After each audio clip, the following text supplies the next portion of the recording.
Sasa kwa muda mrefu pombe imekuwa ni sehemu ya maisha ya jamii nyingi za Afrika. Kabla ya ukoloni, jamii nyingi zilikuwa na pombe za asili kama vile mbege, togwa, busara, palm wine pamoja na chang'aa, ambazo zilikuwa zikitumika katika sherehe za kimila, harusi na ibada za jadi. Si kwa ulevi bali kwa mshikamano ambao jamii ilikuwa nao. Sasa kuanzia karne ya 19 mpaka karne ya 20 mambo yalianza kubadilika.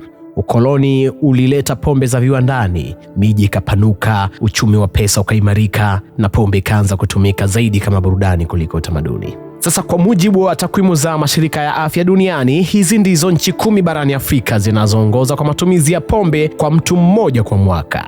Na nchi ya 10 ni nchi ya Botswana ambayo mtu mmoja hukadiriwa kunywa zaidi ya lita 5.98 kwa mwaka. Lakini nchi ya 9 ni nchi ya Equatorial Guinea ambayo mtu mmoja hukadiriwa kunywa lita 6.11 kwa mwaka. Nchi ya 8 ni nchi ya Rwanda ambayo mtu mmoja hukadiriwa kunywa lita 6.35 kwa mwaka. Na nchi ya 7 ni nchi ya Gabon ambayo mtu mmoja hukadiriwa kunywa lita 6.47 kwa mwaka. Na nchi ya 6 ni nchi ya Uganda ambayo mtu mmoja hukadiriwa kunywa lita 6.8 kwa mwaka. Na nchi ya 5 ni South Africa ama Afrika Kusini ambayo mtu mmoja hukadiriwa kunywa lita 7.21 kwa mwaka. Na nchi ya 4 ni Burkina Faso ambayo mtu mmoja hukadiriwa kunywa lita 7.28 kwa mwaka. Na nchi ya 3 ni Eswatini ama Swaziland ambayo mtu mmoja hukadiriwa kunywa lita 7.68 kwa mwaka. Na nchi ya pili ni nchi ya Tanzania ambayo mtu mmoja hukadiriwa kunywa zaidi ya lita 7.8 kwa mwaka. Na nchi ya kwanza ambayo ni kinara kwa unywaji wa pombe barani Afrika ni nchi ya Seychelles ambayo mtu mmoja hukadiriwa kunywa lita 9.48